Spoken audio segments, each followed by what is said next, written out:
Olá, boa tarde a todos e todas. Eu sou Mônica, gerente de desenvolvimento institucional da Fundação Roberto Marinho e professora do Colégio Pedro II. É muito bom estar aqui com vocês hoje. E aí, dando sequência às reflexões e provocações feitas ao longo do evento, a gente tem agora um debate super importante. Qual o papel das evidências nessa tomada de decisão que professores e gestores educacionais precisam fazer o tempo todo?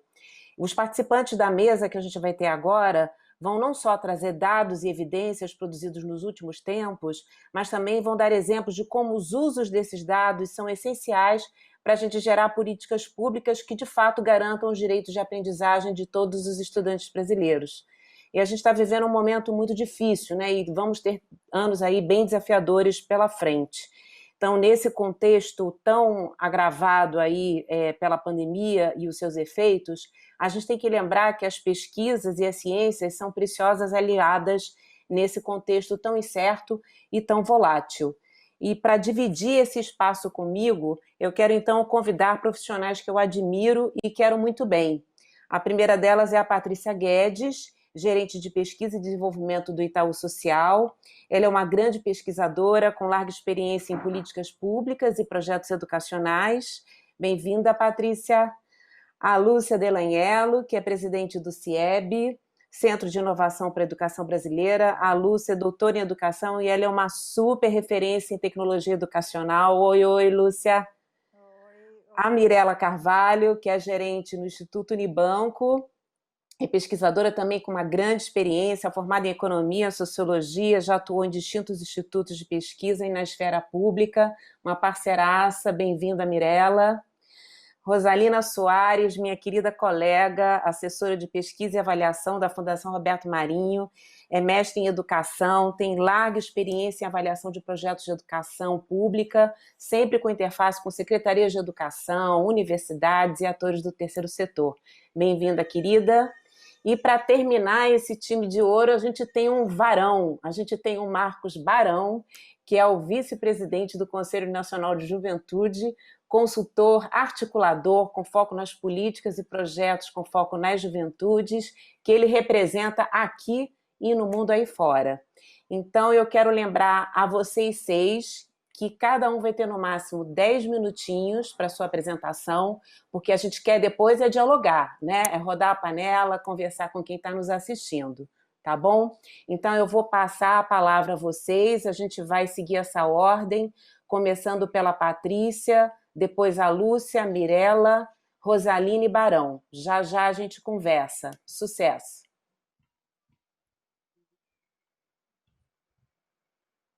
Bom, oi, Mônica, boa tarde a todos os meus colegas aqui na mesa. Realmente é um prazer, tenho profunda admiração por cada um de vocês e realmente muito obrigada aí pelo convite para a gente pensar junto e dialogar com quem está nos assistindo.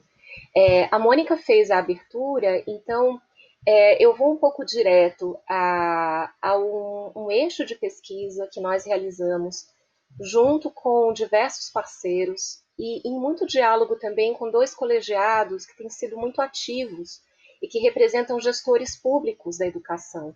A Undime, a União Nacional dos Dirigentes Municipais da Educação, e o CONSED, o Conselho Nacional de Secretários de Educação.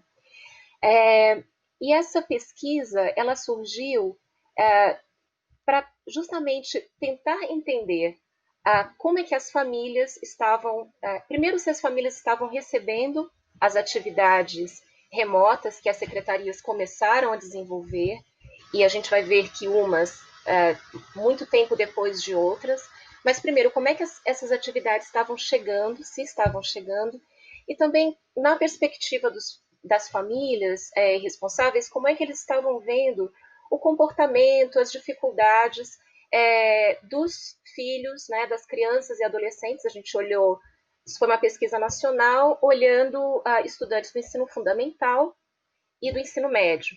Né? E nós fizemos ondas. Né? No diálogo com algumas secretárias de educação, elas perguntaram, puxa, a gente nunca fez antes da pandemia. Né? Eu acho que o fato da gente não ter feito antes escutas, pesquisas nacionais com famílias de escola pública diz muito sobre o tanto que a gente precisa avançar na compreensão do papel da família, da importância da parceria família-escola para o desenvolvimento integral dos estudantes. Mas vamos primeiro a alguns dados, e eu acho que a gente tem que ir mesmo para a discussão, para o debate. Essa pesquisa que foi feita em várias ondas, entre maio e julho, e ela segue ainda nesse segundo semestre, ela trouxe alguns dados que reforçaram preocupações, conhecimentos que nós já tínhamos sobre desigualdade, sobre dificuldade de conectividade e acesso, mas também trouxeram alguns dados novos, e eu vou a eles. Que, então, só voltando, né, essa foi uma iniciativa em parceria com a Fundação Lehman, Imaginable Futures, um apoio técnico da Conhecimento Social e Datafolha executando essa pesquisa nacional que entrevistava diretamente pais ou responsáveis, e muito diálogo, inclusive no aprimoramento das perguntas de cada onda com secretários de educação. Bom, um primeiro aprendizado que a gente viu e que realmente tocou profundamente os gestores da educação foi que as famílias responderam na medida em que as secretarias também se mobilizaram para ofertar atividades remotas. Né? Entre maio e julho, a gente teve uma expansão grande, significativa, da porcentagem dos estudantes que receberam algum tipo de atividade para fazer em casa.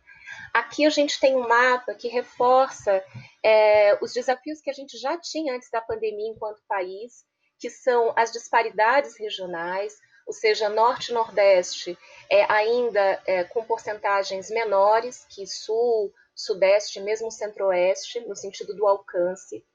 Um ponto que foi recorrente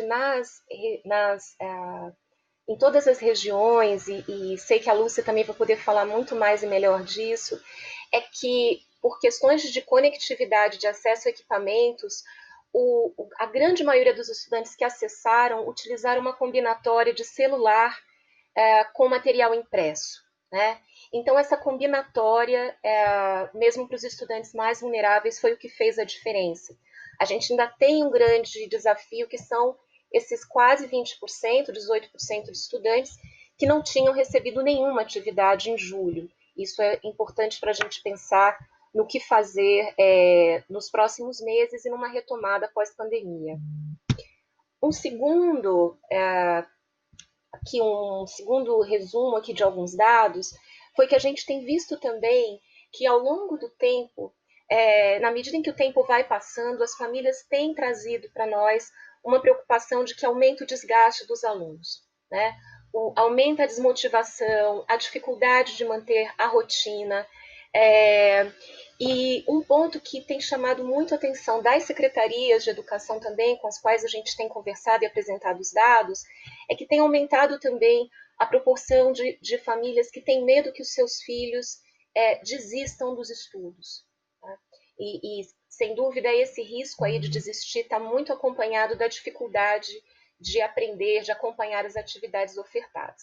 Por outro lado, a gente tem uma notícia muito poderosa que outras pesquisas têm reforçado, inclusive pesquisas com outros parceiros que não estão aqui, como o Instituto Península, Fundação Carlos Chagas, e outras pesquisas anteriores mesmo à pandemia, que mostram o papel-chave do professor. Ou seja, as famílias trazem, quando o professor conseguiu ter um contato, seja para corrigir atividades, tirar dúvidas, qualquer tipo de apoio individual com o aluno, a família viu que foi mais fácil a rotina de estudos e o engajamento do estudante. Né? E, por fim, um outro aprendizado que essas escutas com as famílias também mostraram, e acho que vai para o nosso debate também de aprendizados e de estratégias, né, do que fazer, é algo um pouco óbvio, mas que é importante quando a pesquisa mostra, é que as famílias de escola pública não são um bloco monolítico. E durante a pandemia, os estudantes, eles atravessaram de diferentes formas e a gente conseguiu identificar ao longo desses meses segmentos diferentes de estudantes, né? Desde estudantes que conseguiram se adaptar muito bem, sem medo de desistir, conseguindo manter a rotina, aqueles que até tiveram dificuldade, mas conseguiram superar, e outros dois segmentos recorrentes daqueles que estão com dificuldade, não estão motivados, mas não pensam em evadir. Finalmente, um segmento que tem preocupado muito as redes, e por isso a gente vê um movimento grande já de muitas secretarias, dos colegiados, inclusive, olhando para a busca ativa, estratégias de acolhimento nesse momento, né, com os estudantes, para evitar que a gente tenha uma explosão aí nos dados de abandono escolar. São aqueles estudantes mais vulneráveis, com maior risco, que já estão pensando em desistir, que não estão conseguindo manter a rotina. Ou seja, esse olhar também multifacetado, né, para os diferentes grupos de estudantes, mesmo numa pesquisa quant, como essa pesquisa nacional, foi muito importante. E agora, eu acho que, só para concluir e já passar aí para as minhas colegas, meus colegas, é uma reflexão olhando que lá em 2019, no Fórum Nacional da Undime, nós apresentamos uma pesquisa nacional com famílias, feitas com secretarias municipais e estaduais. Mais de 95% dos secretários concordavam que a família tinha um papel muito importante no desenvolvimento dos estudantes na escola. Entretanto, só metade considerava a parceria com famílias uma prioridade enquanto programa política, e mesmo essa metade, quando a gente perguntava e ia ver o que era essa política, essa prioridade, era o dia da família, eram as festas da família, né? E quando a gente mergulhou mais a fundo, os casos de boas práticas foram aquelas redes que traziam a família não como um anexo, mas como parceiros dentro do projeto político-pedagógico, né? Com o seu papel, trabalhando junto, de forma integrada e numa perspectiva de reconhecer e valorizar os saberes da família, não olhando só para as faltas. Então, eu termino aqui porque eu acho que, se a gente voltar a fazer, né, o mesmo tipo de pergunta para as secretarias, a gente já vê isso nos nossos diálogos com gestores da educação, essa relação ela mudou radicalmente, junto com o enorme movimento de professores e de gestores públicos da educação no enfrentamento desse desafio, dessa crise que não está aqui só no Brasil, é mundial e afetou profundamente a educação. Então, eu vou parar por aqui, espero que eu tenha fechado nos 10 minutos ou quase, e agradecer e ávida aí para o nosso debate. Obrigada. Obrigada, Patrícia, você foi ótima, precisa no tempo. Vamos lá, Lúcia, agora é contigo.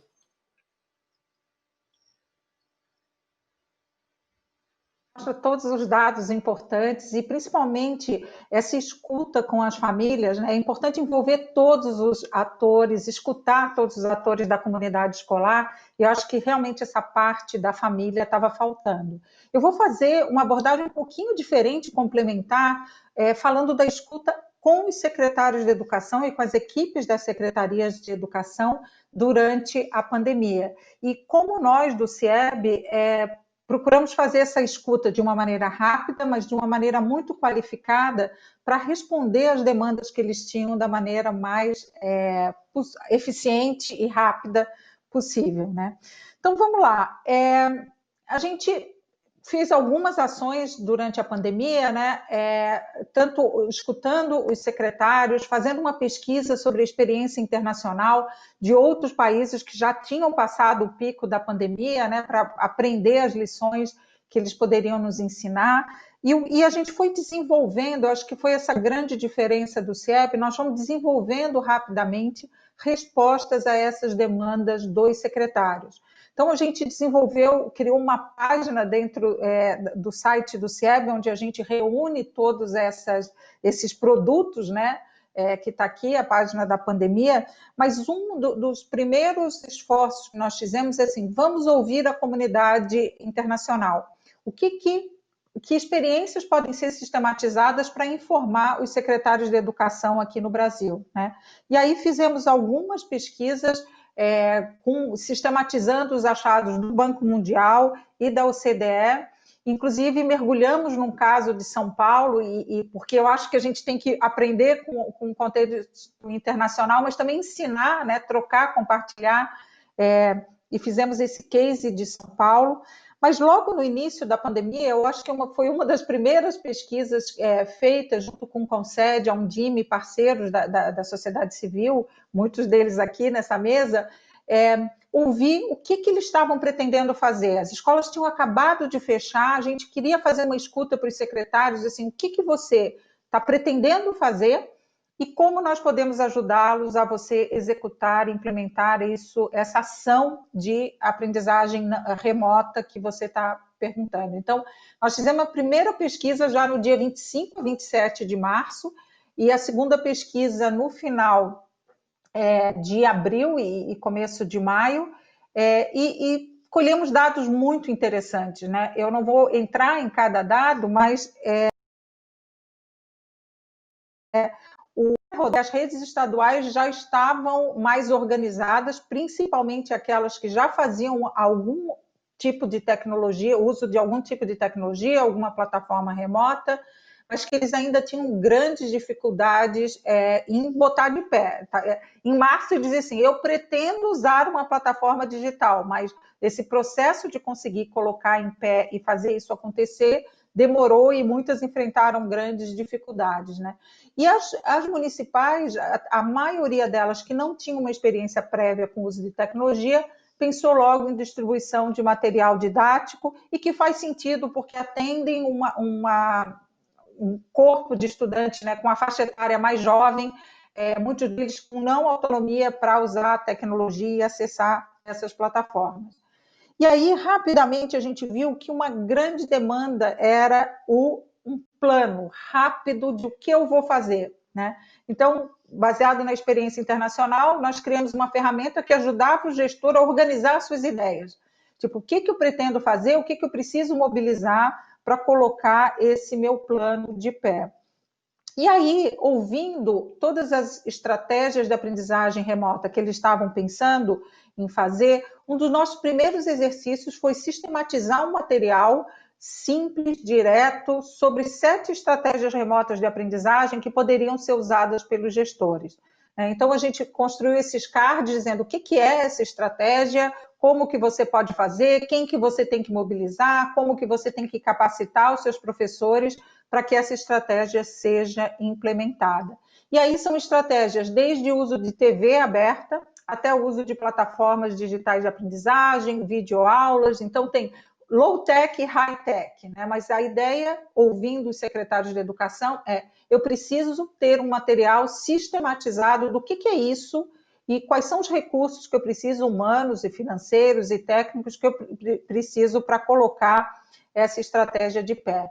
Depois veio uma pergunta assim, tá, Lúcia, legal, recebi esse material do CIEB, muito legal, mas como é que eu faço para escolher que subsídios eu tenho para saber qual é a melhor estratégia para a minha rede? E aí a gente criou uma ferramenta de seleção baseado no contexto, no nível de capacidade técnica da secretaria, no nível de acesso dos estudantes que eram atendidos por aquela rede ou por aquela escola, qual seria a estratégia mais apropriada. Então, é uma ferramenta onde ele informa todas essas condições e ele consegue ter, então, esse retrato, 2 ou 3 sugestões de estratégias de aprendizagem remota que ele poderia utilizar.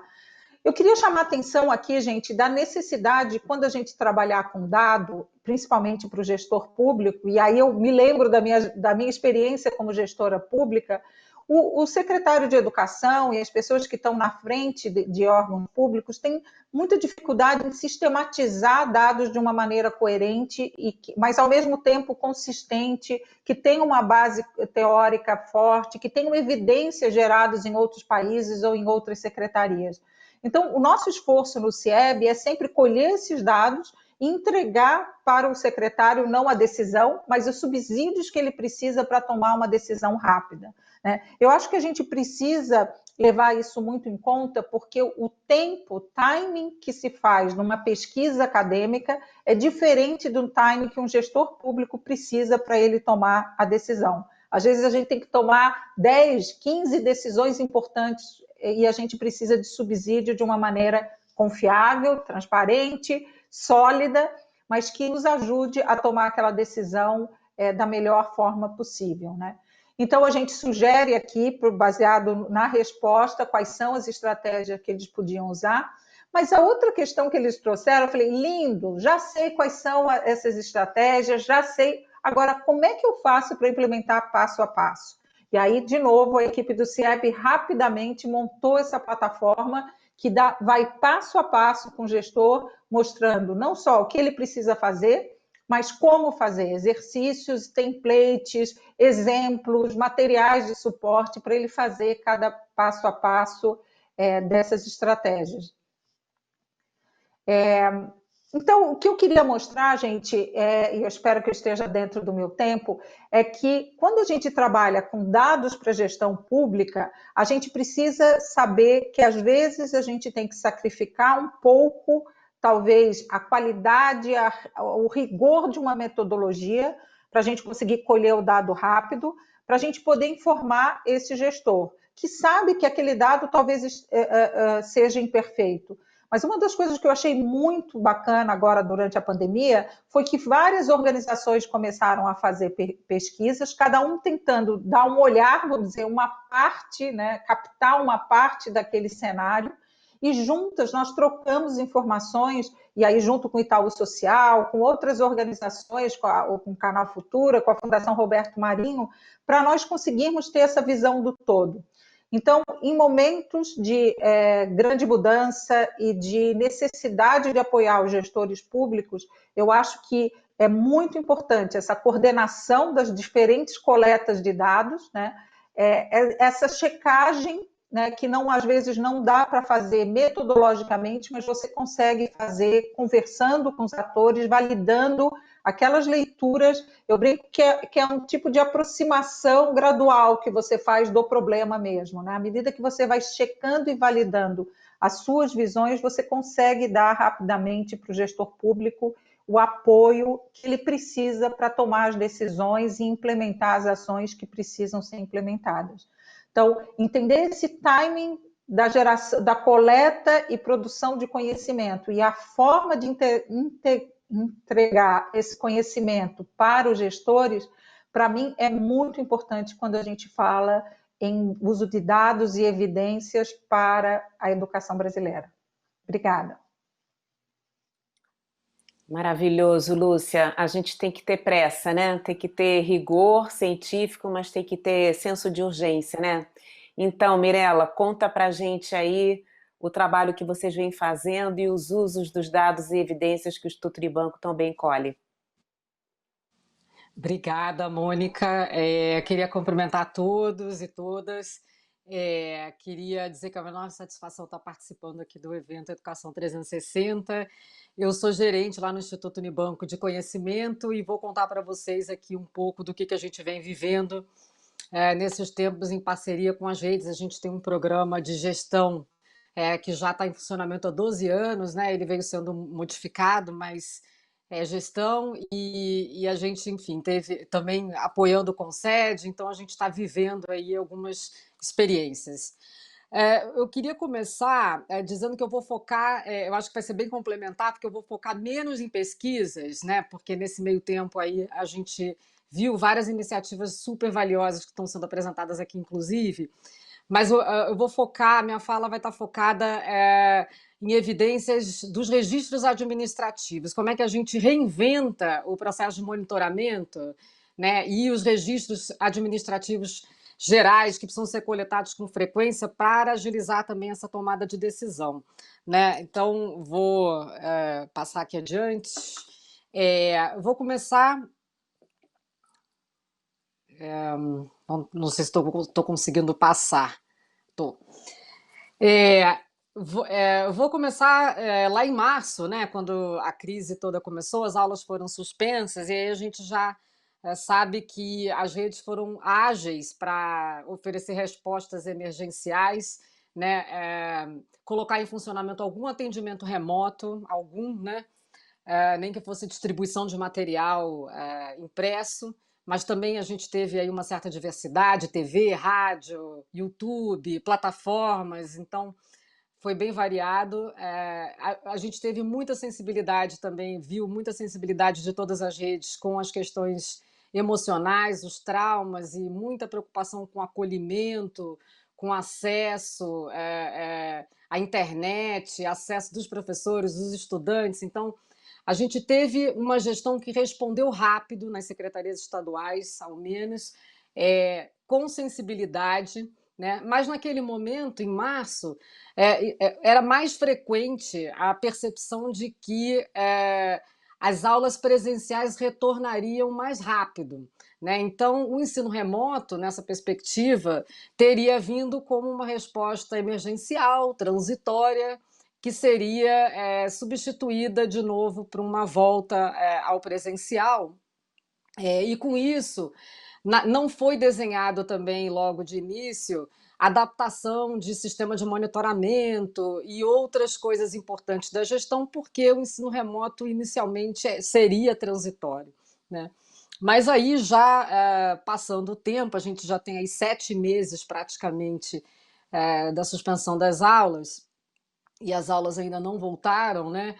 A gente percebe, então, a gente começa a sair dessa fase 1 de respostas rápidas e já conseguimos enxergar mais nesse nevoeiro e entender que o ensino remoto veio para ficar por várias razões, mas vou nomear 2. A primeira é que, mesmo com o retorno às aulas presenciais, a gente vai ter que ter um ensino híbrido, no sentido de que parte dos alunos será atendida presencialmente, porque as salas não podem ficar cheias, as escolas têm que ficar mais vazias, né? E parte vai ter que ser atendido, então, remotamente. As redes estão discutindo várias estratégias para poder fazer isso. Algumas séries vão voltar antes, mesmo as que estão voltando antes, vai ter rodízio de alunos na semana, então tem várias estratégias.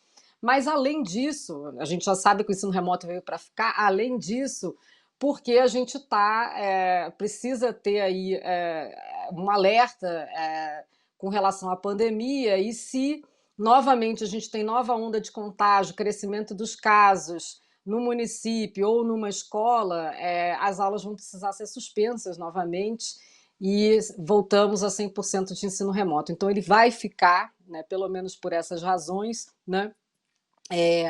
E aí, então, a gente começa a perceber que adaptações vão precisar ser feitas para a gente garantir esse ensino remoto, aumentar a qualidade desse ensino remoto e a gente poder fazer gestão desse ensino diferente, que é remoto, né, que é à distância, né? Os indicadores vão mudar e eu vou reforçar aqui que a coleta de dados, a lógica de coleta, possivelmente precisará mudar também, né? Então, eu vejo muitas redes no meio dessa discussão de como é que a gente aumenta a qualidade do atendimento remoto e como é que a gente adapta, portanto, a gestão a esse tipo de ensino agora. Bom, avançando aqui um pouco, porque a gente também não tem muito tempo, eu tenho aqui alguns números, mas também não queria ficar muito neles. É o levantamento do Concede, que a gente usou esses dados no relatório do Instituto Unibanco com Todos pela Educação, que avalia os impactos fiscais disso tudo na educação e tal. E esse dado é de maio, e aí a gente tem o que a Lúcia já falou, Patrícia também, uma diversidade de iniciativas remotas que estavam em vigor em maio, né? E aí a dificuldade toda é como é que a gente redefine, portanto, se isso veio para ficar, como é que a gente redefine algumas variáveis chaves para o monitoramento, como as aulas dadas, por exemplo. O que é uma aula dada? O que é um conteúdo curricular dado? Né? E a aula é isso, ela tem desde os modelos síncronos, que os alunos estão numa sala de aula virtual e que a gente tem mais controle da interação e mais conhecimento, mas também tem as alternativas que foram colocadas em funcionamento de TV, rádio, vídeo no YouTube, e aí a gente fica sem saber como que está sendo a interação. Portanto, como é que eu defino aula nesse contexto? Como é que eu sei que os alunos estão engajados? Como é que eu sei os professores que estão engajados oferecendo as atividades e cumprindo os currículos? Então, isso tudo passa a ter que ser repensado para a gente poder acompanhar o ensino, e aí cabe um comentário sobre a coleta, né? A coleta de dados não poderá ser nessa diversidade toda de atendimento remoto, essas várias modalidades, né? uma cópia do que era antes, ou seja, registrar no sistema o que antes fazia em papel e algo do gênero.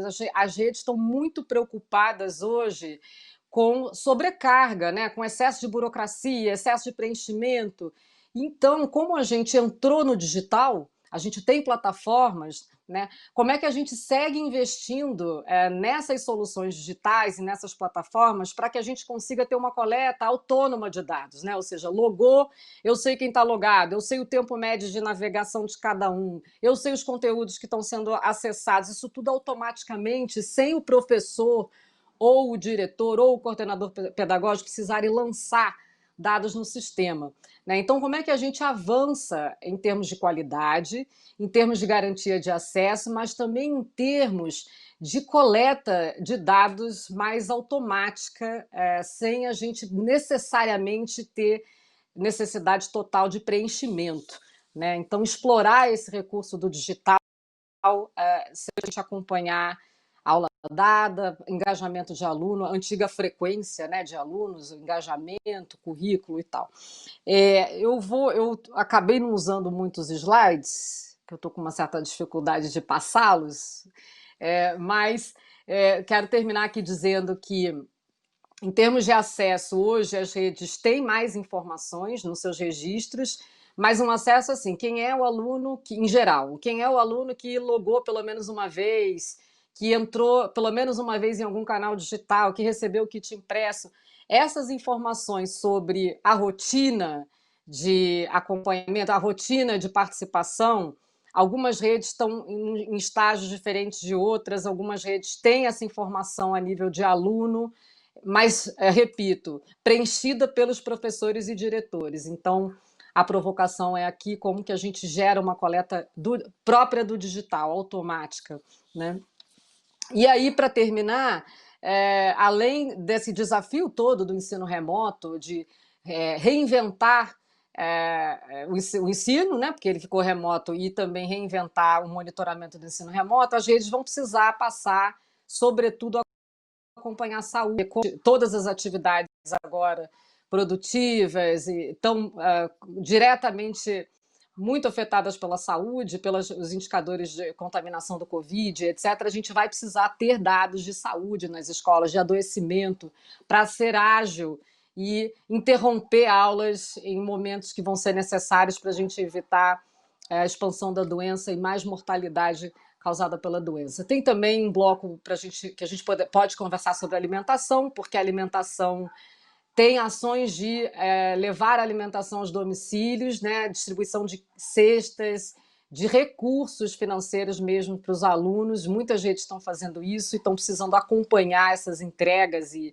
isso tudo. Então, também importante acompanhar essas dimensões, e há outras. A gente aqui destacou as principais que a gente vem discutindo hoje com redes parceiras e outras redes: ensino remoto, saúde e alimentação no novo monitoramento que a gente precisa pôr de pé, cada vez mais com informações automaticamente geradas, sem necessidade de tantos preenchimentos de formulários, né? E, para terminar, reforçando o ponto que a Lúcia já trouxe, a necessidade da gente agilizar o processo de tomada de decisão. Mais do que nunca, a gente tem aqui dados que precisam ser gerados em tempo real para decisões rápidas, né? E como é que a gente prepara as escolas, gestores, todos juntos para acompanhar, analisar e decidir com a agilidade necessária. Eu quero só terminar agradecendo ao time do IU envolvido nesses tempos, nesse projeto, toda a equipe de implementação, gerentes, coordenadores, mas em especial quero agradecer a Rita Jobim, a Raquel Souza, Iago Souza e Daniel Carvalho, que me ajudaram com essa apresentação e com essa produção. Obrigada, gente. Valeu, Mirela, você trouxe coisas excepcionais, né? Quanto a gente tem que ser não só ágil, né, na coleta do dado, mas como é que a gente tem que coletar esse dado de formas diferentes, né? E como a gente está tendo que navegar não só no nevoeiro, mas num nevoeiro que vira e mexe surgem novas embarcações, novos temporais, novos dragões, né? Eu acho que essa é que é a questão. A gente está tendo que refazer e rever os nossos planos, muitas vezes sem muita ideia de para onde é que a gente está navegando, né? Então, eu queria chamar agora o nosso querido Barão e a Rosalina, que vão conversar com a gente sobre um trabalho que fizemos aí em parceria. Vamos lá, Barão. Bom, em primeiro lugar, eu quero dizer que é uma alegria vocês, com tanta gente tantas pessoas e organizações que a gente admira pelo trabalho, pela trajetória. E aqui dividindo também esse espaço com a Rosalina, que é uma parceira, e a Fundação Roberto Marinho. Basicamente, quando a gente traz um pouco dessa reflexão de dados, e eu estava ouvindo aqui atentamente as falas que nos antecederam, é uma reflexão que nos vem à mente, assim, que a gente até falava recentemente numa reunião, Rosalina e eu, é sobre o quanto custa a ineficiência alocativa de recursos no Brasil. Quer dizer, como é que a gente investe, muitas vezes, até com boas intenções, recursos para promover transformações sociais, mas muitas vezes, por falta de evidências ou de uma base sólida de dados, a gente acaba fazendo os investimentos errados, do jeito errado, e isso acaba custando muito para o país, né? Foi feito um estudo sobre isso, e a estimativa desse passado, um estudo feito pelo BID, é de que a gente custa, né, como país, na ineficiência, cerca de 68 bilhões de dólares por ano. Quer dizer, quantas escolas, quantos hospitais, quanto que a gente não poderia investir na educação e na saúde, não desperdiçasse esse recurso. Então, quando a gente fala do papel das evidências para a decisão, acho que o primeiro lugar é a gente compreender que quando a gente tem evidências sólidas, a gente pode não ter todas as certezas do mundo, mas a gente começa a criar caminhos um pouco sólidos e mais palpáveis para que a gente consiga tomar decisões que sejam no tempo certo, do jeito certo, da maneira certa e que possam produzir o efeito que a gente espera, né, que é a transformação social. Especificamente nesse período da pandemia, a gente iniciou uma reflexão como o Conselho Nacional da Juventude e algumas outras organizações, né, então em movimento, a Fundação Roberto Marinho, o MAP Educação, Porvir, Rede de Conhecimento Social, Visão Mundial e a Unesco no Brasil, sobre os impactos da pandemia na vida de jovens no Brasil. Eu acho que um primeiro ponto importante quando a gente fala de jovens, e algo que a gente traz muito das reflexões do Conselho Nacional da Juventude, é que, em primeiro lugar, a gente tem a maior geração de jovens da história do planeta e do Brasil. No Brasil, a gente nunca teve tantos jovens, né? Um quarto da população, quase 50 milhões de pessoas com idade entre 15 e 29 anos, que é o que estabelece o Estatuto da Juventude. E toda essa geração ela representa um grande potencial para a formação de um país, né? O que a gente pode chamar de bônus demográfico. Então, uma grande parcela da população entrando em idade ativa na economia e na sociedade, e que quando recebe os investimentos certos, no tempo certo, do jeito, quando tem seus direitos garantidos, é capaz de produzir um grande bônus, um grande salto, e a gente pode construir uma segunda metade de século com uma população mais educada, com redução das desigualdades e com um país que conseguiu prosperar sem deixar ninguém para trás. Então, essa é a perspectiva que a gente tem. Agora, essa mesma geração tem um grande potencial, também acaba enfrentando uma série de desafios.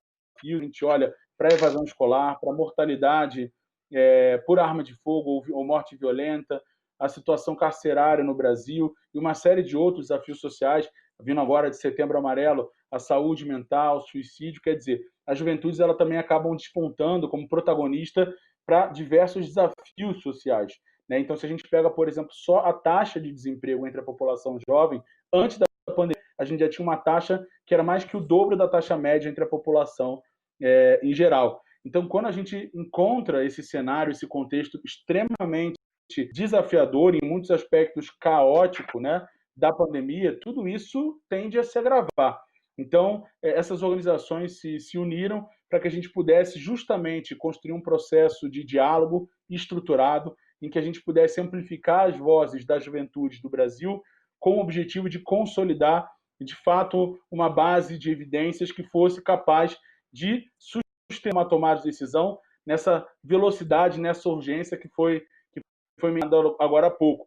Então, muito olhando para essas perguntas norteadoras, né, quais são os efeitos da pandemia, do novo coronavírus na vida de jovens, no trabalho de jovens, na educação, quais são os impactos na saúde, né? A gente começou a perguntar isso para jovens, estruturamos uma metodologia inovadora, com apoio aí da Rede de Conhecimento Social, é uma metodologia que a gente chamou de perguntação, que envolve basicamente jovens em todas as etapas do processo. Nós alcançamos cerca de 34 mil jovens de todo o país, de todos os estados e do Distrito Federal e de milhares de municípios, né? Então, um pouco de a gente vem trazer para vocês hoje, muito inspirado sobre essa reflexão de que a gente precisa garantir que essa geração tenha os seus direitos, né, preservados, que essa geração consiga cumprir também o seu papel para a história do país em potenciais, para que a gente consiga reduzir os danos da pandemia e ter planos concretos. Fazer isso através de dados e a partir da pesquisa Juventudes e a pandemia do coronavírus a gente conseguiu construir isso. Bom, nós temos um site que é o juventudespandemia.com, lá nós temos um relatório completo e hoje nós escolhemos um recorte bem específico que é super importante para o debate que a gente tem aqui hoje, que é da educação e do ensino médio. Queria convidar a Rosalina, que pensou, construiu, articulou e constrói até hoje essa pesquisa com a gente, para apresentar um pouco de quais foram os principais dados e destaques que a gente pôde trazer dessa consulta e pesquisa que mobilizou tantos jovens de todo o país. Barão, muito obrigada. É um prazer compartilhar essa mesa, né, com tantos parceiros que desenvolveram estudos, tentando trazer aí um pouco à tona de ver diferentes vozes, né, Barão? E o que a gente fez nesse estudo, em parceria com diferentes organizações, e eu destaco, em parceria com as juventudes, isso é fundamental. Tem um tema aí da mesa, né? Ou seja, diante de incertezas, quais são as certezas? Uma certeza que a gente tem nesse estudo, que o envolvimento do jovem ele foi essencial para que a gente, de fato, conseguisse ter um ótimo questionário e chegar a esse número gigante de jovens, né? Quase 34 mil jovens. Para esse estudo que a gente traz hoje aqui, nós tivemos aí um volume de em torno de 10 mil jovens responderam à pesquisa, são jovens que estão no ensino médio. É sobre eles que a gente está falando nesse relatório, e eu quero começar a destacar, trazendo aí aspectos de perfil, porque, o que a gente vai destacar hoje é um pouco da diferença desse jovem do ensino médio em relação à rede pública e à rede privada. Então, vamos verificar um pouquinho em relação ao perfil desses jovens. Bom, a tela nos ajuda muito, né? Ela é bem pequenininha, mas eu tenho essa narrativa bem em mente. Nós atraímos muitos jovens da rede pública, tá? Em torno de 80% de jovens da rede pública e em torno de 26% da rede privada. Então, assim, é uma distribuição importante. É lógico que quando a gente olha os jovens do ensino médio no Brasil, para a população em geral, pensando na proporção dos jovens que estão no ensino médio, nós atraímos mais a rede privada em função da metodologia da coleta, que foi possível realizar nesse contexto de pandemia, uma coleta online, utilizando toda a rede, né, desses parceiros dessa pesquisa para disparar esse questionário e chegar a um volume grande de jovens. Então, é fato que aqui responderam jovens mais conectados. Um outro aspecto que eu quero mostrar para vocês em relação ao perfil dos jovens, e aí eu quero destacar a diferença entre o perfil de quem está na rede pública e quem está na rede privada no ensino médio, é em relação à idade. Por quê? Os jovens que estão na rede privada, eles são mais novos, estão na idade certa, entre 15 e 17 anos. E os jovens que estão na rede pública, essa proporção é um pouco menor, tá? É bastante menor, em torno ali de 50% que responderam à pesquisa. E isso está bem alinhado aos dados do INEP. Quando a gente olha as taxas de distorção idadiana de 2019 do ensino médio, o que a gente observa é que a taxa de distorção do ensino médio público é em torno de 29%, e do ensino privado, do ensino médio, é em torno de 7%. Então, isso representa aí que os estudantes, o perfil dos estudantes do ensino público, a gente vai encontrar jovens mais velhos em função dessa distorção, dessa trajetória, né, escolar dos jovens de escola pública. Então, vamos dar mais um passo, conseguir passar, em relação aí ao pertencimento racial, e que a gente observa em relação aos estudantes de escola pública, que a maioria desses jovens se classificam como pretos e pardos, né, são jovens que se autodenominam negros. Essa diferença é muito grande também em relação aos estudantes do ensino médio da rede privada, onde mais de 50% desses jovens se declararam brancos. Isso tudo importa, viu, gente? Porque depois a gente vai trazer à tona algumas desigualdades desse contexto da pandemia, e esse perfil explica muito, né, o que esses jovens estão vivendo nesse contexto da pandemia. Então, mais um aspecto que a gente traz aqui é a participação desses jovens na renda domiciliar, tá? Ou seja, quais jovens que contribuem participam da renda familiar. E o que a gente observa, mais uma vez, que o estudante da rede pública, ele contribui para essa renda domiciliar. Então, portanto, mais ou menos 40% dos jovens da rede pública participam, contribuem, né, para pagar contas do domicílio. E isso é muito diferente em relação aos jovens da rede privada, onde a maioria depende financeiramente da família, não tem essa contribuição para o orçamento mensal da família.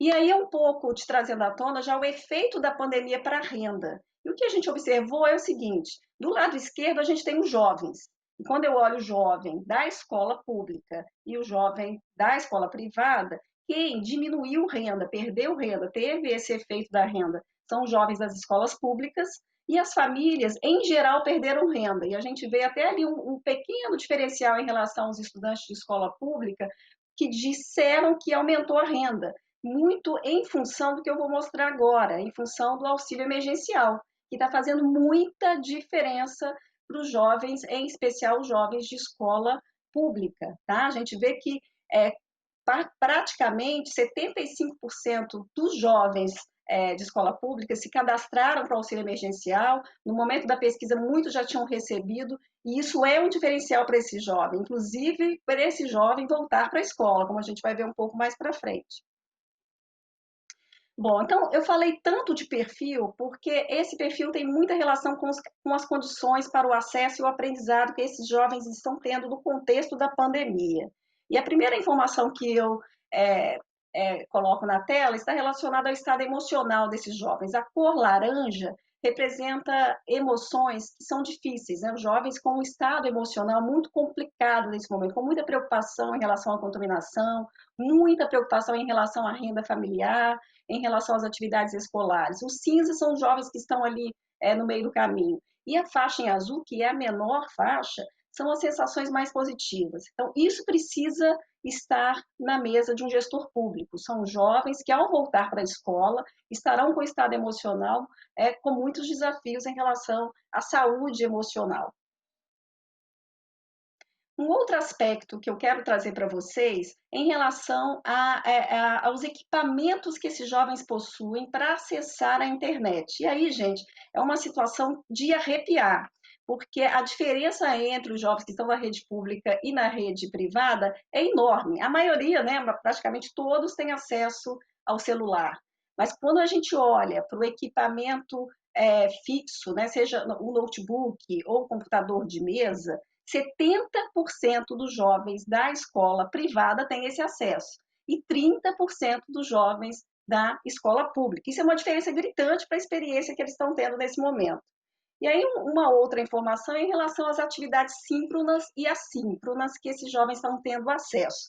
E aí é mais outra coisa a arrepiar, porque aulas interativas, onde o jovem consegue ver o seu educador, conversar com o seu educador, ela está disponível para 90% dos jovens que estão na escola privada e somente 30% dos jovens que estão na escola pública. Então, a experiência do jovem de escola pública, ela está se dando, em especial, em atividades que são assíncronas, que não tem o professor para fazer essa mediação, e muito utilizando o WhatsApp. Então, o desafio do jovem educador aí ele é muito grande, e isso traz consequências, como os jovens revelaram para a gente as dificuldades, elas estão mais presentes nos jovens de escola pública do que os jovens de escola privada. Os jovens de escola pública trazem aí a dificuldade de tirar dúvidas com os professores, a dificuldade de se organizar, né, para estudar com essa distância. E essa dificuldade de tirar dúvida está totalmente relacionada ao fato deles usarem o celular e ao fato da maior parte das atividades do acesso não ser síncrona, e sim assíncrona. Bom, tudo isso tem efeitos que nos preocupa muito em relação à volta às aulas e também a participação desses jovens no Enem. Né? Uma informação muito importante é que em torno de 30% dos jovens dizem não voltar. E por que isso é uma informação muito importante? Quando a gente olha os dados do INEP em relação à taxa de abandono, o país melhorou muito, gente. No ensino médio público, nós temos uma taxa de 5%, em torno de 5% hoje. Na rede privada, não chega a 0,5%. E o desafio que a gente vê aí na tela é que, para o estudante de escola pública, 30% fala em não voltar e 19% dos estudantes da rede privada. Então, isso aqui seria um retrocesso muito grande, um gestor público precisa estar de olho nessa informação. Esse aqui é um dado, né, que tem sido muito usado por gestor público e, de fato, precisa, porque nós precisamos criar estratégia para esses jovens, de fato, não abandonarem a escola.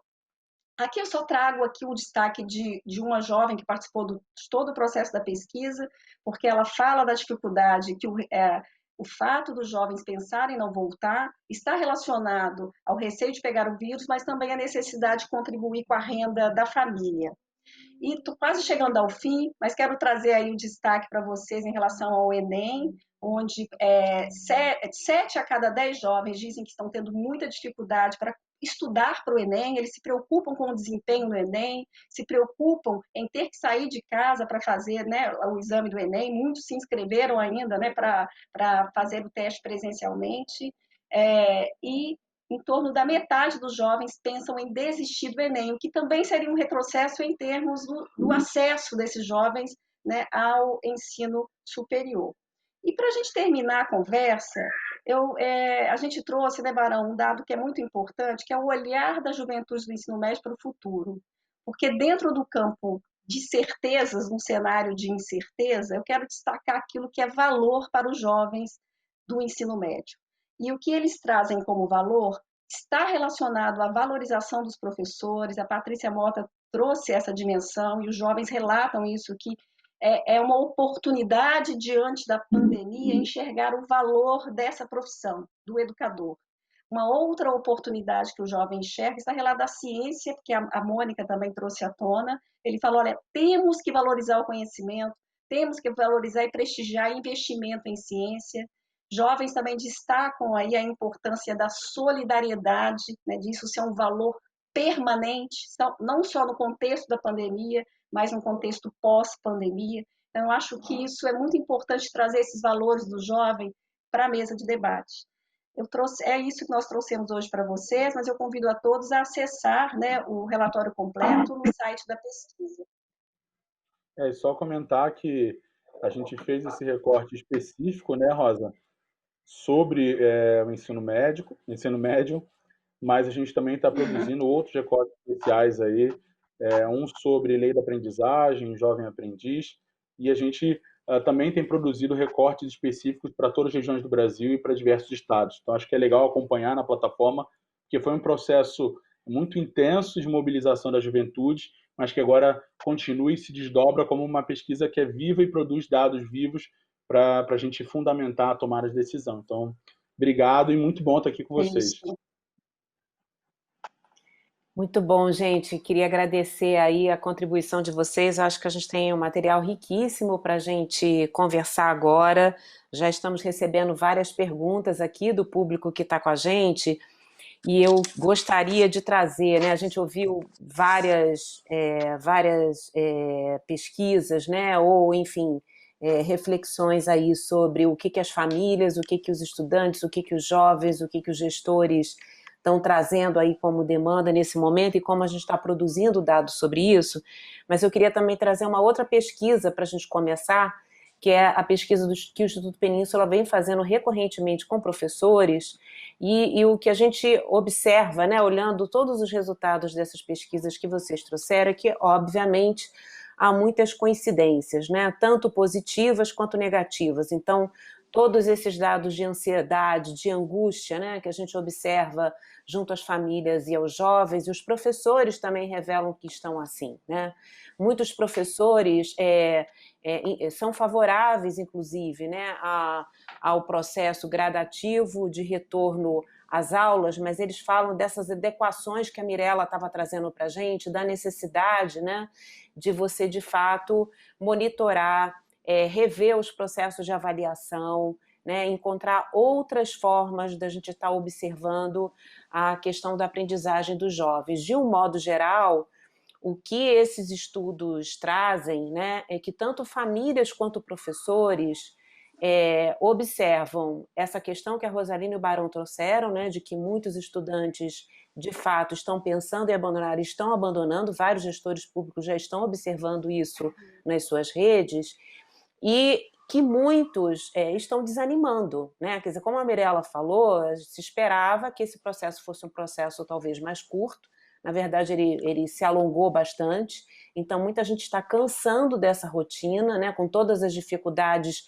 de acesso que a Rosalina falou, às vezes de falta de contato direto com o seu professor, chega um material, um programa de TV, ou um programa de rádio, ou um material impresso, você tem acesso a um portal, mas aquela atividade ela não é tão engajadora e tão mobilizadora como antes, e tanto famílias quanto professores nesses estudos têm revelado que, obviamente, há uma diminuição grande na aprendizagem, né? Quer dizer, isso é um outro dado de realidade, né?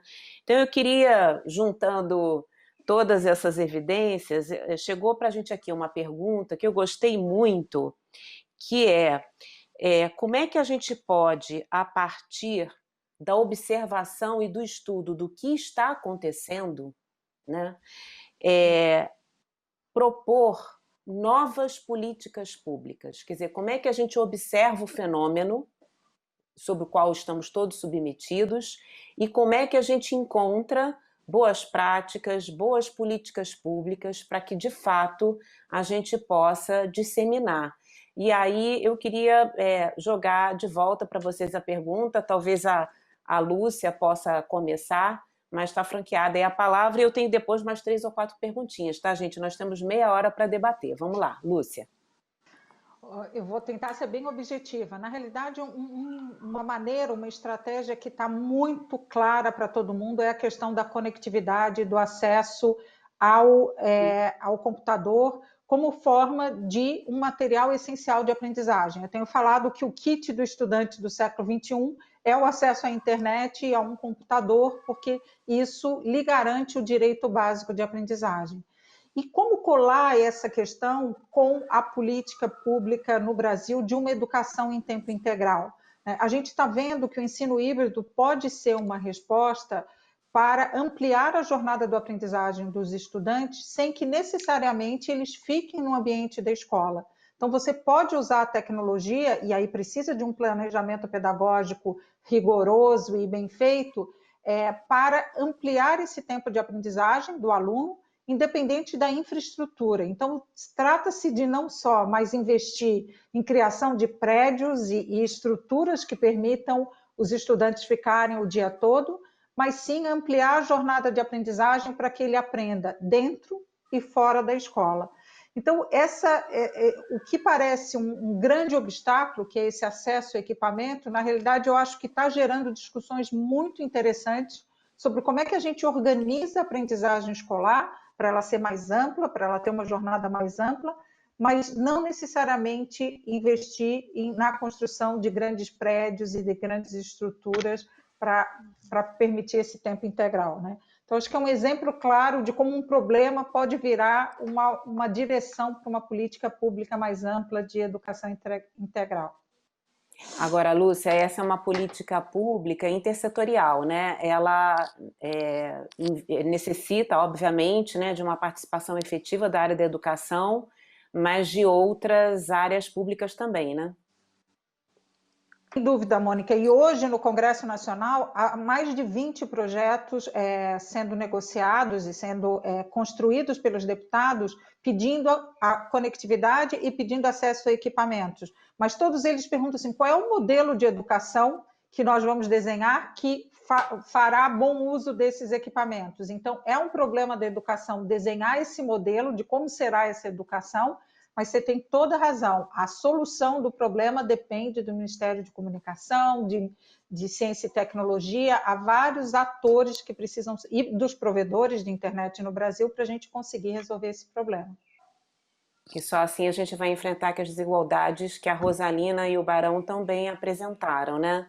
Eu não sei quem quer falar agora, eu acho que Mirela gostaria de falar, é isso? Posso Eu também, falar. Mônica. Tá, Então, vou falar Mirela, bem Rosalina e rapidinho, Patrícia, Rosa. vamos lá. Não, eu acho que como a Lúcia já trouxe acesso, e você falou das desigualdades, Mônica, eu acho que desigualdade a gente vai enfrentar de acesso, vai resolver parcialmente o problema de desigualdade, porque a gente tem as históricas desigualdades de aprendizagem já acumuladas, né, e que envolvem a gente enfrentar isso de vez, né? Por que tem tanto acúmulo de lacunas, vai se acumulando tantas lacunas a ponto de jovens não conseguirem mais acompanhar e quererem evadir. Então, esse antigo problema, agora muito radicalizado, e eu queria destacar não só a necessidade da gente trabalhar com uma educação que faça mais sentido, né, com competência, que isso afeta, inclusive, o engajamento e etc., mas também com estratégias de recuperação mais efetivas. E aí eu quero falar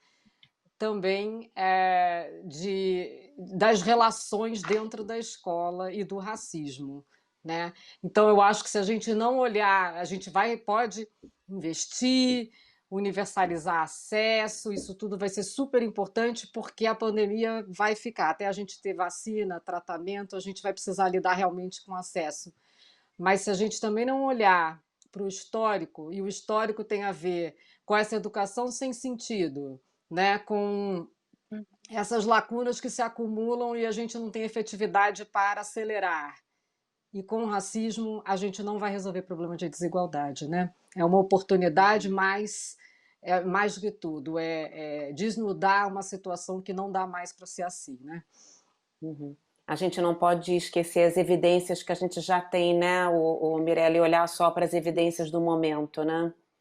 Muito bem, eu acho que a Patrícia e Rosalina, né? Acho que Rosalina primeiro, que aí, Rosa. Tá bom. Vai, Rosa. Quero, porque tem muito sentido com o que a Mirella trouxe para a mesa, e aí eu quero aqui representar, de certa forma, os jovens, né, que responderam, os 34 mil jovens que responderam essa pesquisa, porque eles trazem isso também como oportunidade, formas mais dinâmicas de ensinar e aprender. Então, assim, isso para eles, né, é uma oportunidade e tem a ver com essa educação com sentido. Mas também eles trazem outros desafios que têm a ver com desigualdade. Eles trazem o espaço do lar, né? Então, assim, que é muitas vezes difícil, a conectividade é um aspecto, mas tem outro aspecto que é onde, na minha casa, eu vou conseguir me organizar para estudar. Qual que é o ambiente que eu posso utilizar dentro dessa casa, né? Então, jovens mais pobres, eles têm muitas dificuldades em relação também à organização do espaço do lar e em relação também à convivência com a família. E aí eu destaco uma pesquisa que a gente fez recentemente também com juventudes de escolas públicas, onde esses jovens puderam falar do projeto de vida, e 1/3 dos jovens de escolas públicas estão numa situação de desesperança. São jovens que, por não aprender, eles já têm muita...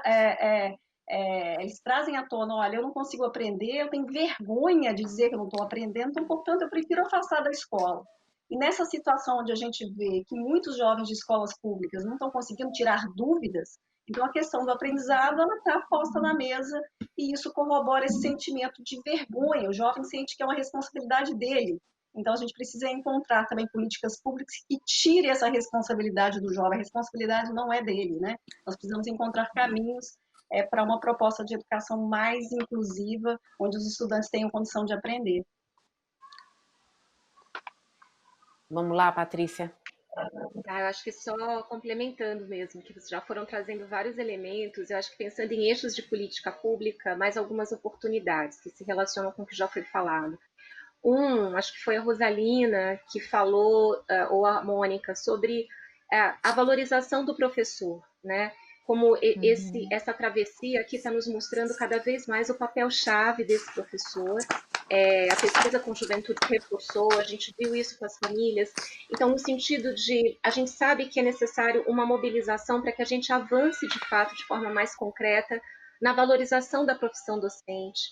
E hoje a gente tem uma sociedade que, de forma mais ampliada, se aproximou mais desse papel e dessa relação com os professores, né? E, ao mesmo tempo, uma oportunidade aí com o novo Fundeb de mais investimentos e que também traz uma outra oportunidade para quem precisa mais, né? Tentando aí reduzir essas desigualdades que esse conjunto de pesquisas mostrou.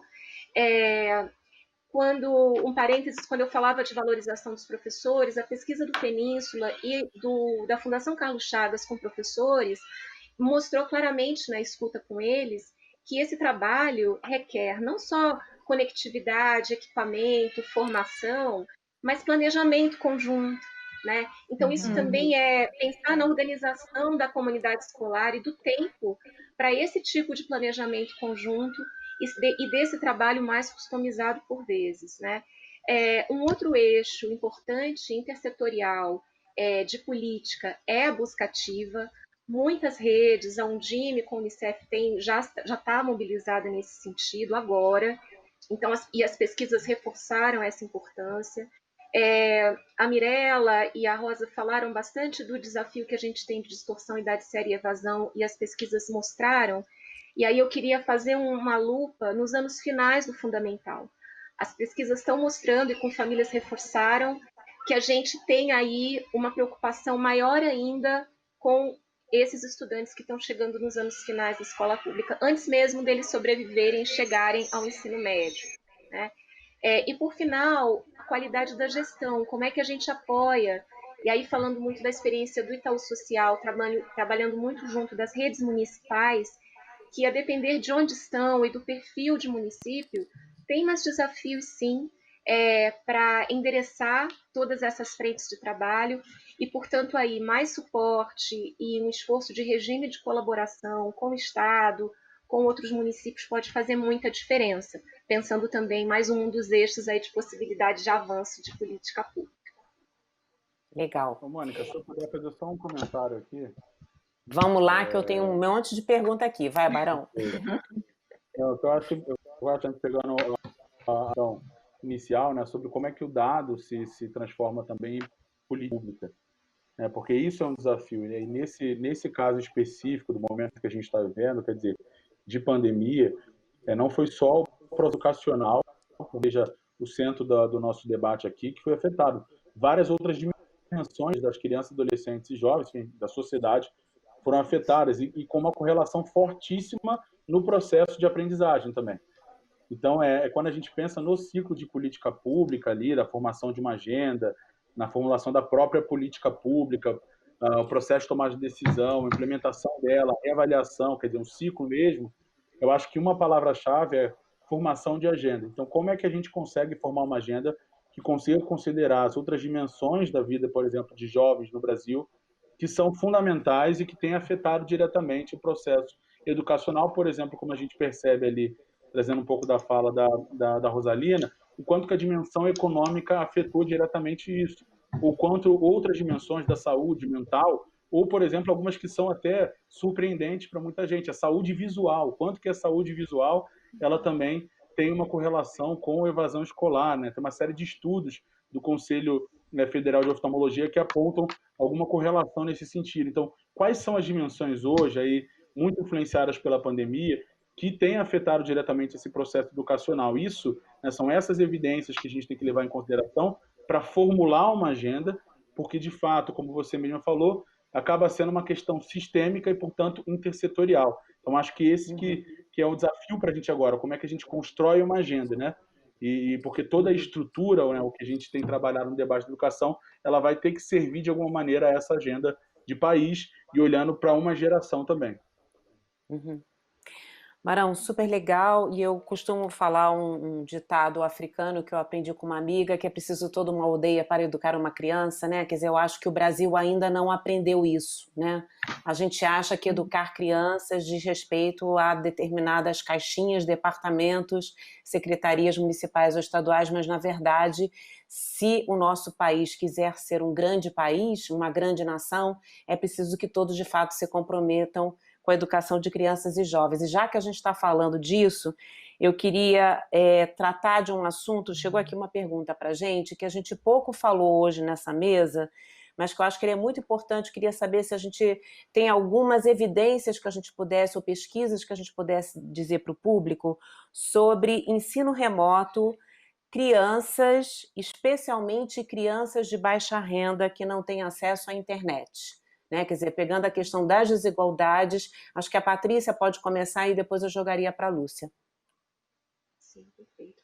Bom, acho que vale lembrar, né, que tem dados já suficientes que mostram que mesmo antes da pandemia, a gente já tinha um problema grande de desigualdades e, inclusive, a partir de nível socioeconômico dos estudantes e escolas. Então, tem pesquisas, inclusive, feitas por Chico Soares, Maurício Wernick e outros, que acompanham a evolução do IDEB e veem que a grande maioria dos municípios que conseguiram aumentar seus IDEBs aumentaram também as desigualdades de desempenho entre alunos mais pobres e mais ricos, lembrando, mais ricos dentro da escola pública, né, no nível socioeconômico mais alto, vou dizer assim.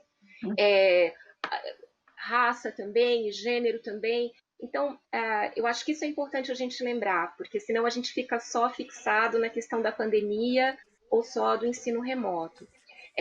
Ao mesmo tempo, na pesquisa com famílias, para dar um exemplo bem claro, quando nós olhamos o grupo de estudantes, tanto a porcentagem dos estudantes que não tinham tido acesso a qualquer atividade remota em julho, assim como aqueles que tinham recebido, mas que tinham maior dificuldade para acompanhar a rotina, e inclusive com maior tendência a desistir de estudar, a proporção era muito maior entre alunos em escolas de nível socioeconômico mais baixo e negros e morando em comunidades ou favelas, né? E aí vocês já tinham visto no mapa, norte, nordeste, estar naquelas regiões aumentava esse desafio. Então, o que nos faz pensar é que naquele conjunto de políticas públicas, de ações que a gente estava tratando aqui no painel, é pensar que é fundamental uma estratégia de focalização também, né? É entender como é que a gente enfrenta as desigualdades e a gente olha atrás das médias, né? Inclusive por trás das médias de indicadores educacionais que estão até bem estabelecidos ou mais conhecidos do que há 10 anos atrás.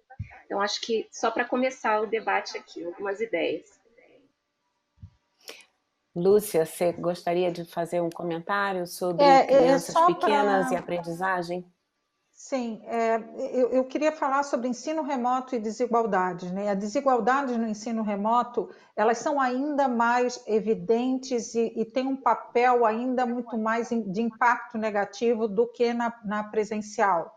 Por quê? Porque variáveis como o estudo da Conjuve mostra isso, eu li todas as falas dos jovens dizendo, eu não tenho ambiente, então não é só o acesso ao computador, eu não tenho lugar da casa para estudar. As crianças menores dizem, meus pais não têm tempo ou não têm confiança para me ajudar a fazer as atividades remotas. Então, é todo um conjunto de variáveis de desigualdade, onde, claro, o acesso à conectividade ao computador é uma camada dessa desigualdade, mas existem várias outras camadas de nível socioeconômico, de confiança dessa mãe que ela pode ajudar, de tempo dessa mãe que geralmente tem que também estar trabalhando para trazer o sustento de casa, quem acompanha essa criança durante a realização dessas atividades. Então, exatamente, muitos aqui já falaram, mas eu acho que é muito importante a gente entender que o ensino remoto, ele amplia e ele aprofunda as desigualdades de aprendizagem, porque ele não dá essas outras condições que parecem periféricas no primeiro momento, mas que têm um impacto muito negativo na aprendizagem. Então, o ensino remoto, se a gente não fizer uma política focalizada, como a Patrícia falou, para mitigar esses efeitos, ele vai agravar a crise de aprendizagem que já era dramática no Brasil, né? E, Lúcia, ainda sobre essa questão das diversidades no nosso território, chegou também uma outra pergunta para a gente, querendo saber o que está sendo feito com os estudantes que vivem nas zonas rurais, no interior, onde o sinal de internet e telefone é difícil, né? Você que fez aí esse trabalho com os secretários de educação, quais as soluções, né, que eles estão trabalhando a partir daí? E tem gente perguntando aqui se essas ferramentas, se essas pesquisas todas que você falou estão disponíveis no site do CIEB.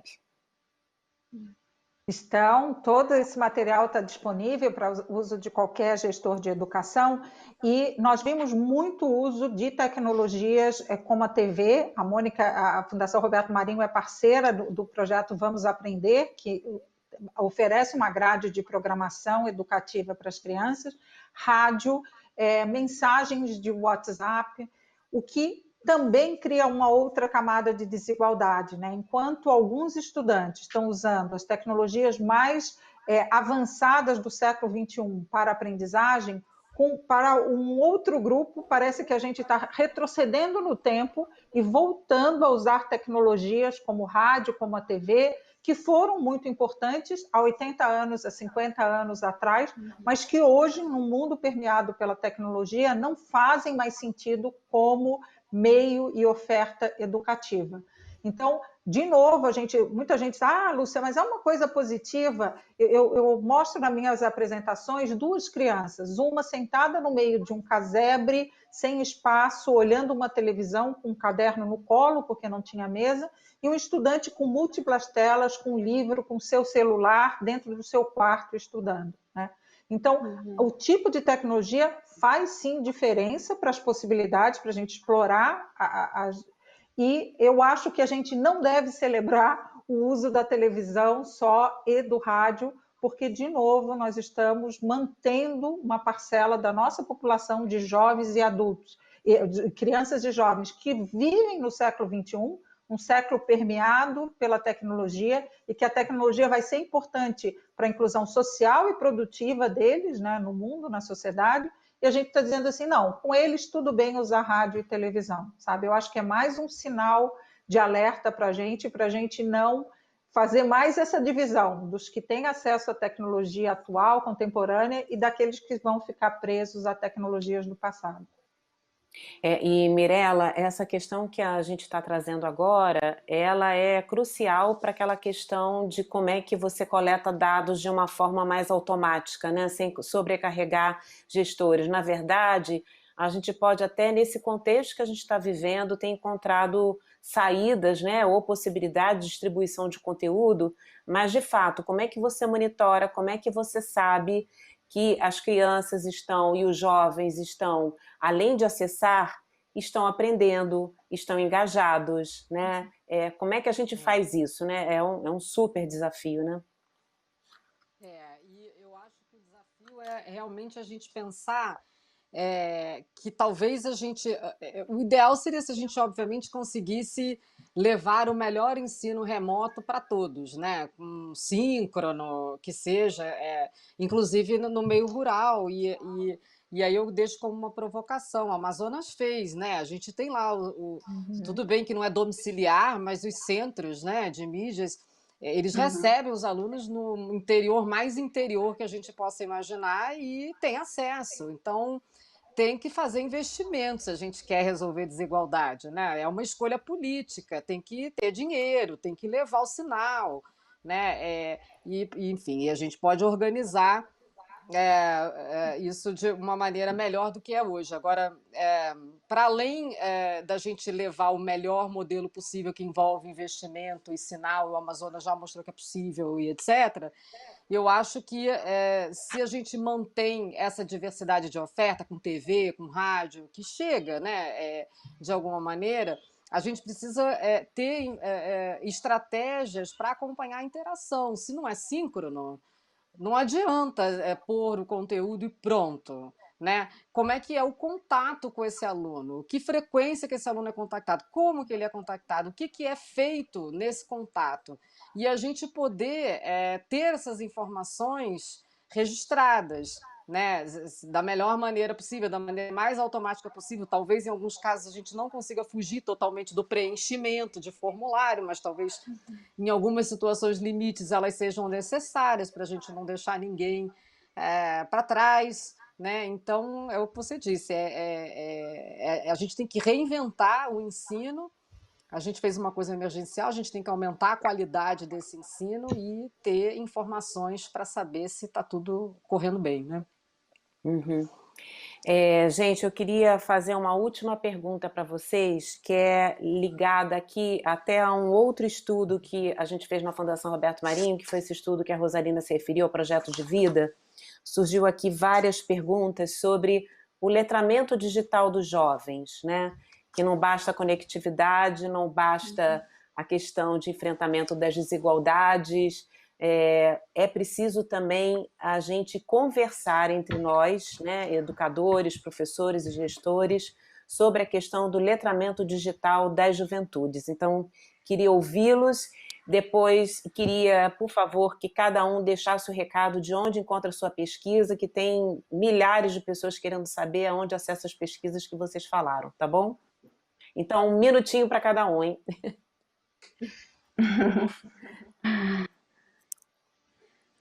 Vou começar então aqui, Mônica, já que você citou a pesquisa Juventude Projeto de Vida. Os jovens apontam isso, em especial os jovens mais pobres, né? Ali a gente investigou os jovens de escolas públicas e os jovens da classe D e E, eles praticamente todos disseram que não têm letramento digital. Eles têm algumas dificuldades. A primeira dificuldade é fazer tudo num aparelho que a internet depende de Wi-Fi e o processador é ruim. Então roda e não vai. E o letramento digital, olha, eu não sei fazer uma pesquisa, eu preciso de orientação de educador. Então, a formação de professores, Mônica, também para esse letramento digital é uma oportunidade. Mais uma vez, aparece o professor como chave, né, Patrícia? Então, e também a formação desse professor, para que ele, de fato, consiga apoiar os jovens nessas dificuldades. Esse mito de que jovem, por ser jovem, está totalmente, né? Ou seja, tem o letramento digital, isso é um mito, a pesquisa revela isso. Dependendo do perfil do jovem, ele não tem esse letramento, então ele precisa do educador. E, Mônica, posso só complementar, falar, exatamente as pesquisas mostram isso, sabe? O mito, e muitos professores se sentem intimidados, dizendo, os alunos sabem mais de tecnologia do que eu.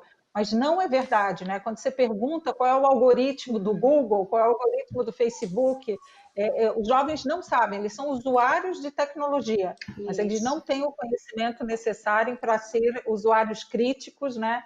E até criadores de tecnologia. Agora, posso aproveitar Lúcia e Rosalina?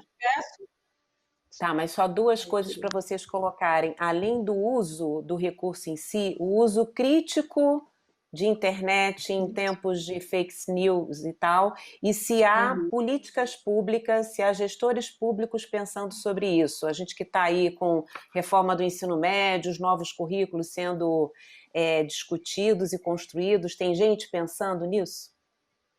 E aí você termina, Lúcia, a sua fala e a gente passa para os colegas. Tá bom.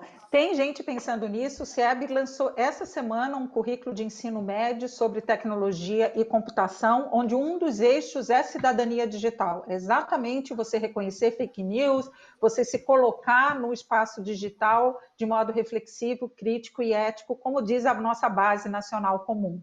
Mas só pegando um ponto da Rosalina, sabe que durante a pandemia, mais de 60 mil professores fizeram a autoavaliação de competências digitais do CIEB. E é muito interessante que os professores, é totalmente aberto, né? O professor vai lá, responde um questionário sobre prática pedagógica com tecnologia, cidadania digital e o quanto ele sabe usar a tecnologia para o seu desenvolvimento profissional. E deu um pico durante a pandemia dos professores. E eles falam isso, obrigada por vocês me ajudarem a entender o que eu não sei e o que eu preciso saber para exercer a profissão de professor a partir de agora. Então, se tiverem professores, e todos nós educadores, né, eu já fiz também essa avaliação, porque em relação à tecnologia, a gente às vezes não sabe o que a gente não sabe. Então, uma autoavaliação que mostra quais são as competências mapeadas com benchmark internacional do professor, acho que é muito interessante para as pessoas saberem o que elas precisam saber para ser um professor que consiga entregar esse ensino remoto de uma maneira eficiente. Então, todos esses materiais que eu falei e a autoavaliação estão no site do CIEB, www.cieb.net.br. Podem usar, é aberto, é gratuito. E muito obrigada, é um prazer e uma honra ter participado desse debate com pessoas aqui tão interessantes e algumas minhas amigas. Muito obrigada. Patrícia? Eu acho muito bom. Eu estou tentando acompanhar um pouco do Educação 360. Eu acho que esse ponto que Lúcia e Rosalina falaram sobre letramento é fundamental, porque no painel anterior, com o Antônio Góes e o Felipe Neto, né, várias ideias interessantes, e está tudo certo. A Educação 360 tem que ser plural. Mas como eu sei que tem muitos professores ouvindo, em algum momento o Felipe falou: na verdade, o jovem já domina tudo do mundo digital. Os professores é que estão atrás. Ele não falou exatamente assim, mas ele mandou essa mensagem. E que a gente ouve de muitos professores que ficam inseguros. Então, eu acho que esse ponto aqui que Rosalina e Lúcia trouxeram, eu só queria grifar, ressaltar, né? Porque professores têm sim um papel chave. A gente viu no Polo, que é o nosso ambiente virtual de formação, mas também nas pesquisas com professores que têm sido feitas, que a gente já mencionou aqui, os professores se mobilizando para a formação e procurando, né? Acho que essa procura que a Lúcia mostrou, dessa ferramenta incrível que o CIEB tem, mostra. São professores muitas vezes fazendo por conta própria ou mobilizados também pela rede, mas fazendo, né? Então, acho que é só grifar isso e reforçar o esforço de coalizão. Eu acho que essa pandemia nos mostrou cada vez mais a importância da coalizão, da gente somar esforços de diferentes segmentos, apoiando a garantia do direito à educação para todos e todas nesse país, né? E por final, que eu quase me esqueço, essa pesquisa, ela pode ser, a pesquisa que eu mencionei, ela pode ser encontrada no site do Itaú Social, itausocial.org.br, mas também vários dos nossos parceiros aqui, a gente também vai disponibilizar, se já não está disponibilizado, um produto que é um combinado de todas as pesquisas que a gente conseguiu dar conta de mapear, inclusive as que a Lúcia e Rosalina trouxeram na Fale, e você também, Mônica. Isso também vai estar disponível no site de todos nós também em breve, assim que ficar finalizado. Está no site do Educação 360. Está no site já da Educação, né? 360. Pronto. Então, indo lá no site, já consegue encontrar tudo. E muito obrigada, que uma honra estar aqui na companhia de vocês nesse diálogo. Obrigada. Mirela? Eu também só tenho que agradecer, Mônica, reforçar que o direito à educação sempre incluiu o digital, o acesso à internet e a inclusão digital. A pandemia fez isso tudo ficar mais óbvio, né, mais necessário. Para a gente enfrentar e essa entrada forte do digital por causa da pandemia faz a gente repensar tudo, né? Desde o ensino, a ética e, enfim, a gestão. Então, realmente assumiu uma centralidade grande na organização da vida e da educação. Então, eu quero deixar essa mensagem e dizer que também a gente não tem aqui apresentado. Eu falei de algumas pesquisas, uma pesquisa do Instituto tem no site, a pesquisa Junto com Todos pela Educação, que é sobre o impacto fiscal da pandemia. Mas no site do Instituto também tem mais informações sobre os jovens de futuro e a gestão na crise. Também estou à disposição para vocês me encontrarem e a gente continuar conversando aí em outros meios. Obrigada, gente. Barão e Rosalina? Bom, vou agradecer aqui Patrícia, Lúcia, Mirela, Mônica, Rosa também. Muito bom compartilhar e aprender com vocês também aqui. Um debate altamente qualificado. Tenho certeza que todo mundo que está participando aqui está gostando bastante. E eu acho que na minha palavra final, pegando um pouco dessa reflexão sobre a questão do letramento digital, no início do ano passado, o Fórum Econômico Mundial trouxe uma reflexão sobre a lacuna de competências, né? E fazendo uma reflexão sobre a projeção da vida de jovens, assim, e o quanto que hoje existe um distanciamento daquilo em que a gente consegue oferecer uma série de fatores já levantados aqui, em termos de competências digitais, fundamentais para a empregabilidade juvenil também, e que acabam, quando o jovem chega no mundo do trabalho, quando ele vai se inserir de maneira produtiva, não consegue fazer isso de maneira plena e você condena uma série de sonhos, né? De futuros possíveis ali. Isso é extremamente frustrante. E hoje, quando você vai fazer uma reflexão ou estudo sobre saúde mental, você que vários desses elementos que eu mencionei são fatores que influenciam muito, muito as frustrações de sonhos, a saúde mental de jovens no Brasil e no mundo. Eu acho que, para completar, o Banco Mundial lançou, eu lembro claramente desse estudo, que ele foi muito impactante para mim, em 2000, um estudo que relacionava a produtividade do país, uma empregabilidade e uma série de informações interessantes. E uma que me marca muito é o risco do desengajamento juvenil, um risco que a gente tem de uma significativa da população jovem acabar não participando da maneira como poderia participar da economia, então deixando de contribuir, mas também deixando de se beneficiar desse processo. E esse risco, pasmem, é de 50%. Então a gente está falando aí de quase 25 milhões de pessoas que não só, mais uma vez, de produzir para a economia, então olhando numa ótica de coletiva, né, economia e tal, mas são 25 milhões de sonhos, são 25 milhões de vidas, são 25 milhões de projetos de vida, aí, como diz a pesquisa produzida pela Fundação, se não me engano, com o plano CDE. Então, eu acho que essa dimensão é importante, do quanto é sério esse elemento na construção dessa nossa agenda, né? O quanto que é importante a gente pensar a agenda, a gente trabalhar isso de maneira universal. Então, deixo essa provocação aqui para o final da nossa conversa e agradeço mais uma vez. Fica aí também o convite para conhecer o nosso site, juventudeseapandemia.com, que lá tem um relatório completo da nossa. Rosalina. Mônica, eu quero deixar um abraço muito apertado para todas vocês, né? Muitas aqui com muita saudade de conviver. E aí trazer aqui também, Mônica, e todos, que assim, a Mônica trouxe uma imagem que eu achei muito bonita, que é preciso uma aldeia toda, né, para educar uma criança. E a gente sabe que existem consequências, né, quando o jovem não conclui o ensino médio. E essas consequências têm relação com esse jovem vai viver.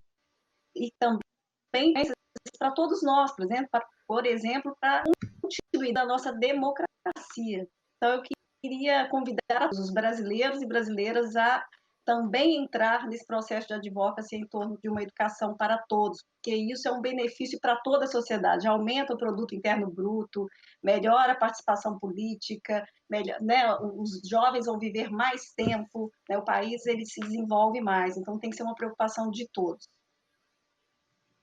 Gente, olha, um prazer enorme ter vocês aqui. Agradeço muito aí o convite de ter podido mediar essa mesa com vocês. Sempre aprendemos muito. Acho que o Barão traz para a gente essa dimensão de que estamos aqui porque queremos uma transformação social efetiva para todas e para todos. E queria convidar vocês a continuarem com a gente. Temos daqui a pouco outras mesas também. Daqui a pouquinho a gente tem a Tatiana Clix, falando da plataforma Aprendendo Sempre, com o professor Luiz Felipe, aqui do Rio de Janeiro, um professor incrível, que acabou de ganhar aí o prêmio Nota 10.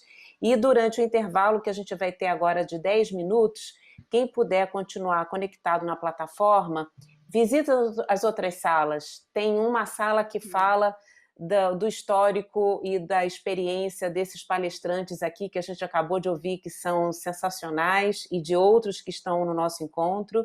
Temos também uma sala Sessão Nostalgia, onde vocês podem ver vídeos com os melhores momentos dos nossos queridos Educação 360 internacionais presenciais, já que estamos aqui virtualmente. Então, naveguem por lá. A gente se encontra daqui a pouco, às 18h40. Tchau, tchau, gente.